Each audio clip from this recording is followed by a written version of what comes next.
Hello friends, જય માતાજી, જય શ્રી કૃષ્ણ બધાને। હું છું નેહા માલકિયા, તમારા બધાનું હાર્દિક સ્વાગત કરું છું મારા નવા વ્લોગમાં, નવા વિડીયોમાં। આજના દિવસની શરૂઆત થઈ ગઈ છે અને અત્યારે આપણે વ્લોગ સ્ટાર્ટ કર્યો છે 11 વાગે અને આપણા મોટા બેન બનાવે છે નાસ્તામાં ખાવા માટે ને પૂરી બનાવે છે, ફરસી પૂરી। આજે આપણે ને ફરસી પૂરીનો વ્લોગ થશે આખો, તો ચાલો જોઈએ। અત્યારે તો લોટ બંધાઈ ગયો છે અને અત્યારે પૂરીની વણે છે, પછી એને પૂરીને તરવાની છે। જો હું તમને બતાવું, જો આ પૂરી થઈ ગઈ છે, અહીં થઈ ગઈ છે।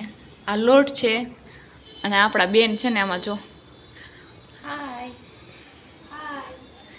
આ પૂરી બહુ ફૂલાય નહીં ને એના માટે છે ને આવા કટકટ કરવું પડશે, નકર પૂરી બહુ ફૂલાઈ જાય છે। હાલો કન્ટિન્યુ વ્લોગમાં રહેજો। ફરસી પૂરી કોને કોને ભાવે એ કોમેન્ટ કરી દેજો। Bye bye. ફાઇનલી મિત્રો પૂરી બધી વણાઈ ગઈ છે અને હવે પૂરીને આપણે કરીએ છીએ। જો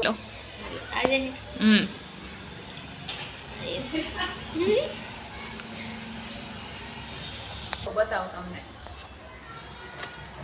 આમાં જો પૂરી તરાઈ છે, એક લાલ થઈ ગઈ અને આમાં તરાઈ ગઈ છે। એક પૂરી થોડીક લાલ થઈ ગઈ છે, ચાલશે।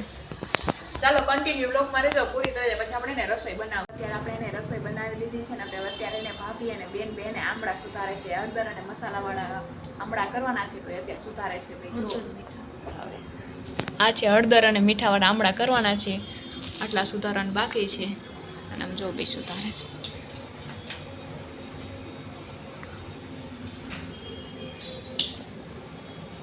તો મિત્રો અત્યારે આપણે એને ઘઉં સાફ કરી છે, દહીણું દરા દેવાનું છે, તો અત્યારે એને ત્રણેયથી ઘઉં સાફ કરી લઈએ।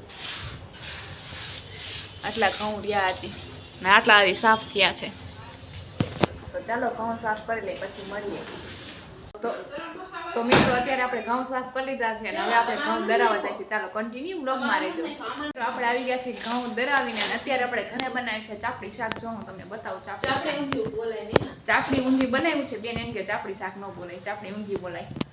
હાલો હું તમને બતાવું, એમાં જો આ છે ચાપડી, પાપડ છે ખીચીના, અને આમાં શાક છે ઊંધિયું। ચાલો આપણે જમી લઈએ પછી આપણે મળીએ, ત્યાં સુધી બ્લોગમાં રહેજો।